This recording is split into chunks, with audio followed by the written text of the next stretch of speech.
समस्त राष्ट्र भक्तों को अधर्म पर धर्म के प्रतीक विजयदशमी के इस महान पर्व की बहुत बहुत शुभकामनाएं, बहुत बहुत बधाई।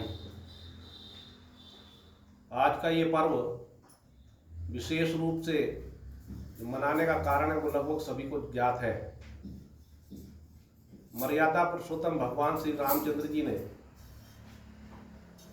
त्रेता युग का लगभग अंतिम समय था, तब राक्षसों का विनाश करते हुए और उनका जो मुखिया था रावण, उसका अंत करने के पश्चात आज के दिन उसका अंत किया था। रामायण का जब हम अध्ययन करते हैं तो पता चलता है कि किस प्रकार से वनों में रहने वाले और समाज से, इस हमारे मुख्य समाज से अलग हुए जो मानव जाति के लोग थे, उनको श्री रामचंद्र जी ने एकत्रित करने के पश्चात चीर विजयी जिसको कहा जाता था, ऐसे राजा रावण का अंत किया था। जैसे त्रेता युग और द्वापर में अधर्म का प्रादुर्भाव हुआ, उसी प्रकार से आज भी ये सब कुछ देखने को मिलता है। इस सत्य सनातन वैदिक संस्कृति से जो अलग लोग हैं, जो इसकी विचारधारा के विमुख हुए लोग हैं, वो जिस प्रकार से जिहादों के द्वारा अपने मत को बढ़ाने का प्रयास कर रहे हैं और जिस प्रकार से दूसरे मत इस हिंदू धर्म को समाप्त करने का कुत्सित प्रयास करने में लगे हुए हैं, ऐसी स्थिति में हम सबका दायित्व बनता है कि हम सब लोग खड़े हों और इस भारत माता की रक्षा और सुरक्षा करने का दायित्व जो हमारे कंधों पर है, उसको हम पूर्ण कर्तव्य और निष्ठा के साथ में निभाने का काम करें। सभी से अनुरोध है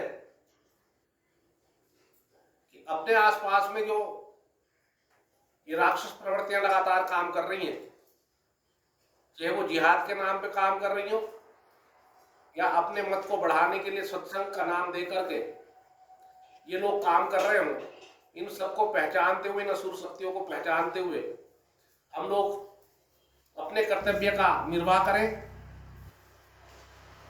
समझ में आना चाहिए कि यदि धर्म सुरक्षित है, यदि हमारा ये सत्य सनातन वैदिक धर्म सुरक्षित है, तो ये हमारा राष्ट्र सुरक्षित है। और यदि हमारा धर्म सुरक्षित नहीं रहेगा तो ये राष्ट्र भी सुरक्षित रहने वाला नहीं है।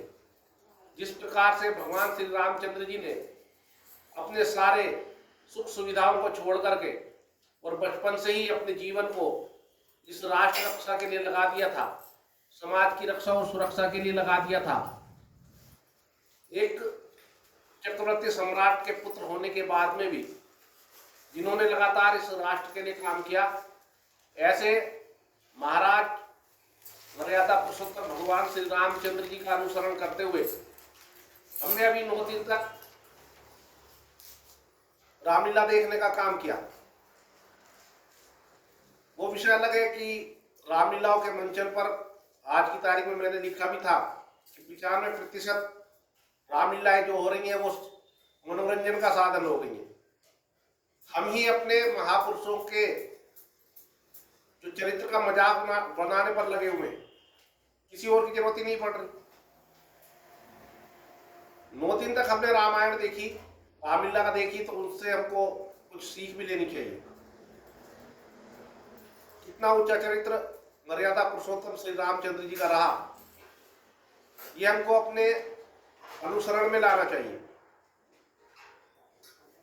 9 दिन तक हमने देवियों की पूजा की, विभिन्न विभिन्न रूप में देवियों की पूजा की, लेकिन दुख इस बात का होता है कि हम देवियों की पूजा तो कर रहे हैं, लेकिन देवियों के आदर्श क्या रहे, हमने उसको मानना का काम नहीं किया। केवल पूजने से काम नहीं चलता, तिलक लगा दिया, उपवास रख लिया, उससे काम नहीं चलता। देवियों का जो चरित्र रहा है पुरुषों का तो छोड़िएगा, देवियों की हम लोग बात करते हैं, उसको ध्यान में रखना हमको चाहिए। ये आज का दिन, ये शक्ति का आह्वान है। जिस प्रकार से मर्यादा पुरुषोत्तम भगवान श्री रामचंद्र जी ने लंबे समय तक शक्ति का आह्वान किया था, परमपिता परमात्मा की आराधना की थी, उसी प्रकार से हमने भी आराधना करने का काम किया है, लेकिन स्वरूप थोड़ा बदला है। तो हमको शक्ति की पूजा करनी चाहिए। शक्ति की पूजा कैसे की जाती है सभी लोग जानते हैं। हमें अपनी सुरक्षा के लिए स्वयं खड़ा होना पड़ेगा। इसके लिए हमें किसी की आवश्यकता नहीं है कि कोई चीज से हमको परमिशन लेनी पड़ेगी हमें क्या करना चाहिए।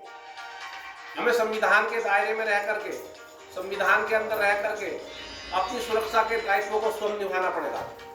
अपनी सुरक्षा, अपने परिवार की सुरक्षा, अपने क्षेत्र की सुरक्षा, अपने प्रदेश की सुरक्षा, अपने देश की सुरक्षा, इन सब के लिए हमको काम करने की आवश्यकता है। और वो सुरक्षा जैसे भी हो सकती है वैसे हमको करनी चाहिए। तो आज के दिन सभी से निवेदन है कि शास्त्रों के साथ साथ, पूजा पाठ के साथ साथ अपने शस्त्रों की भी पूजा करें। जो हमारे परंपरागत शस्त्र हैं उनको कोई रोक नहीं सकता।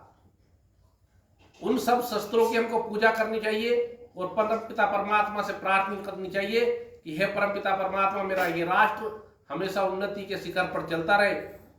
हम इस भारत माता को विश्व गुरु बनाने का काम करें और ये हमारी भारत माता विश्व गुरु बनने के पश्चात पूरे विश्व को दिशा देने का काम करे और पूरा देश इस भारतवर्ष का अनुयायी बने। क्योंकि हमने कहा अहिंसा परमो धर्मा, हमने कहा है कर्मवंतो विश्वमार्यम, हमने कहा है सर्वे भवन्तु सुखिना। तो ऐसी भावना रख करके चलने वाले हमारा ये समाज पूरे विश्व को दिशा देने वाला बने। आप सभी को पुनः इस विजयादशमी के पर्व की बहुत बहुत बधाई, बहुत बहुत शुभकामनाएं। भारत माता की जय। वंदे मातरम।